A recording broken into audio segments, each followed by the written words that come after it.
Welcome everyone to Vested Interest. This is Shane back for another stock pick of the day video. We are going to look at a subscriber suggestion here. Tanya Myers commented thoughts on SNA, and that is Snap-on. That's what we'll look at today. This is out of the industrial sector. It is a tool manufacturer and seller.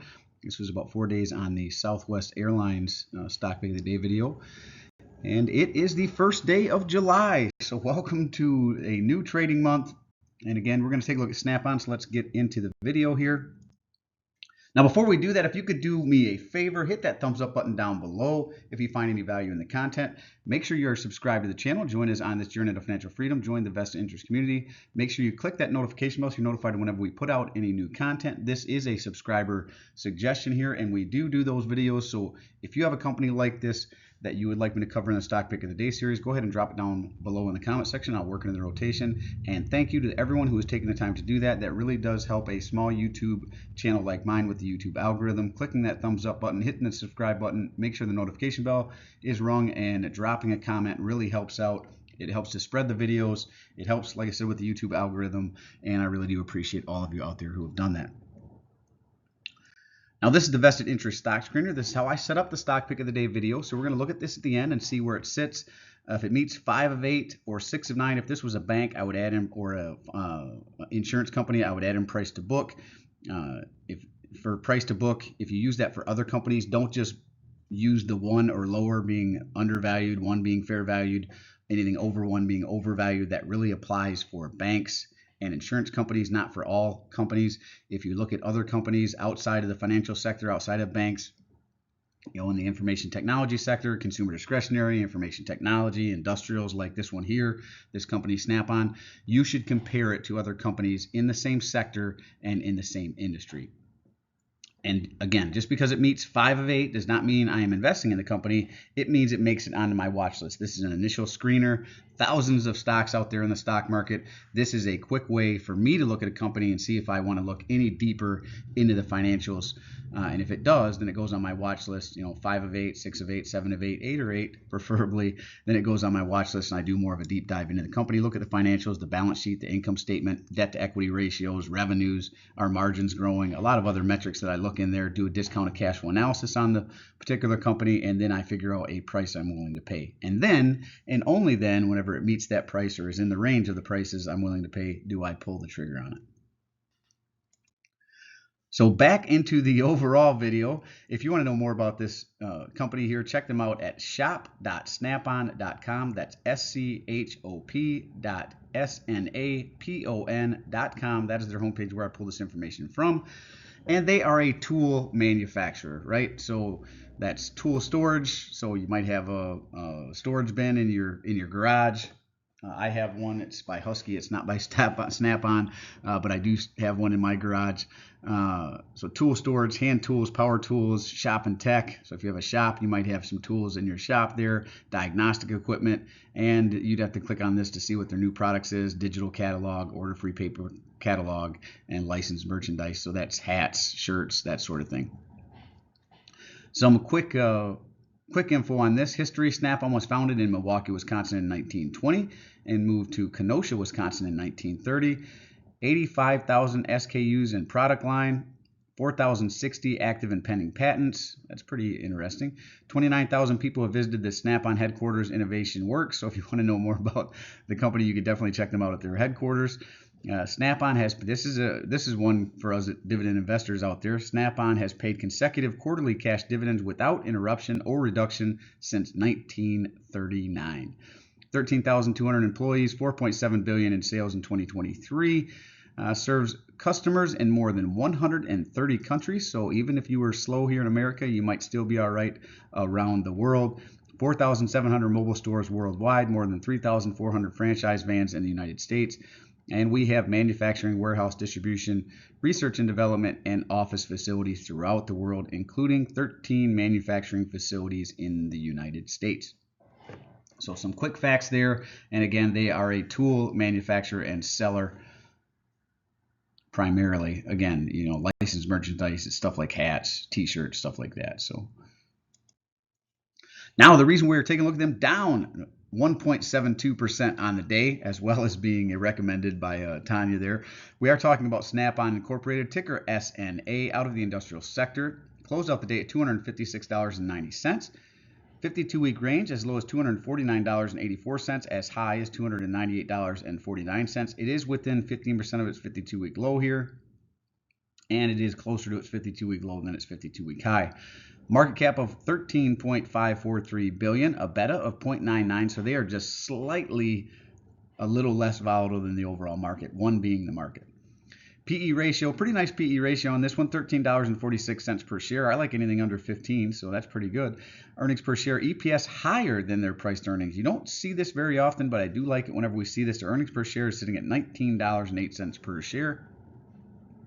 Earnings date coming up sometime between July 18th through the 22nd, so sometime later this month here. Forward dividend, $7.44 paid out on the year. They are a quarterly payer. We'll see that here in a little bit, or you can divide by 4 if you want. 2.85% starting dividend yield. Nice starting dividend yield. Ex-dividend date of May 17th. They paid out on June 10th, so you wouldn't be in line for that June 10th. That's already passed. You would be in line for the next one, but you're going to have to wait a couple months. Now, according to Yahoo Finance, they have a one-year target estimate of $293.60, so they don't see it quite getting back to its 52-week high, but pretty close. Let's take a look at here on the right. We're going to take a look at dividend yield theory to see if this one is potentially undervalued. To do that, we look at their 5-year dividend yield average, 2.52%. We compare that to the current, 2.85, or over here, 2.85. I know it says forward, but that's the current, 2.85. So since it is higher than their 5-year average, that speaks to undervaluation. These numbers are inversely correlated. That means since it's higher, undervalued. If it was lower, that would be overvaluation. Payout ratio, very low on this. I like 75% or lower. They're sitting at 36.50. Very low payout ratio. Now we're going to jump down and look at free cash flow. We want growing free cash flow over time because as a dividend growth investor, typically if a company has growing free cash flow, they have growing dividends to match. You can do several things with free cash flow. You can pay down debt, make acquisitions, buy back shares, and pay dividends like this company does.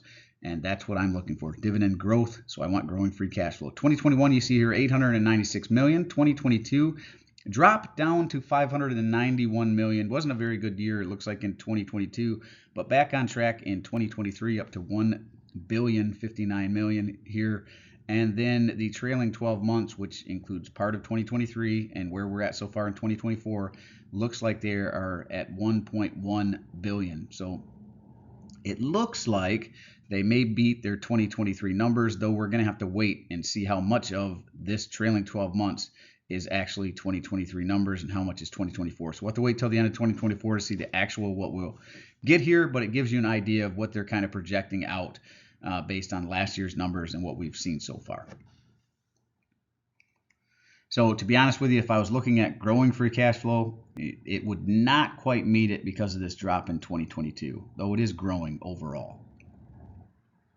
They are repurchasing their own shares as well. You can see here 2021, 431 million repurchased shares, down a little bit in 2022, 198, 2023, back up to 294, and then trailing 12 months, they're at 277. But again, you don't really know how much of the 2023 numbers are in 2024. So it does look like they're going to continue repurchasing shares. We'll just have to wait until the end of the year to see where exactly they fall.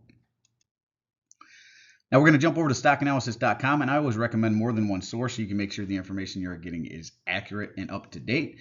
And they have 5 analysts that have taken a look at this. They called a consensus buy. Now their last update was May 22nd, right? So if we're in July 1st, they're about a month behind with their last update. Price targets were last updated on May 22nd, and that's why I recommend more than one source, right? Some of these projections are a little behind.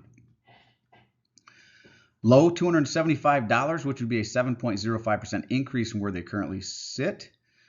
Average estimate of $308.40, which would be a 20.05% increase. And if it happened to hit their high of $336, that would be a 30.79% increase from where it currently sits. All the while, you could collect that 2.8% dividend yield, at least if you were to buy them now. And I do like that all the projections, even though there's only 5, so it's not like, we have 20, 30 projections, and that's really something to focus on.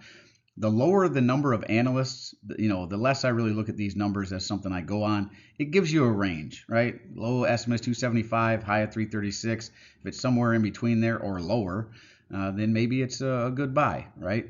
in between there. When you start getting over here towards the high, right, you got to watch that. We don't want to be buying at 52-week highs if we can avoid it. So that's how I look at the analyst projections. Just gives me a range. And then I do, like I said, my own discount cash flow analysis and figure it out for myself as well. But then if it's way outside the range, maybe I need to readjust my numbers. Now we're going to look at statistics here and look at return on equity and return on invested capital. I like 10% or better here for these metrics. Return on equity is sitting at 20.7%, very nice. Return on invested capital, 16.0%, again, very nice. Now revenue is forecasted to grow at 2.37%, so slow growth, but still growing. And EPS growth, which I like 5% or better, is just under that at 4.86%. Now, I wouldn't haggle with you too much if you said that's close enough, but I'm not going to give them a check for that one today. We're going to wrap this up by looking at their dividend history. As you can see, quarterly payer said they've been paying quarterly dividends since 1939, so almost 100 years now. Now it was like 90 years. 80-something years, whatever it is.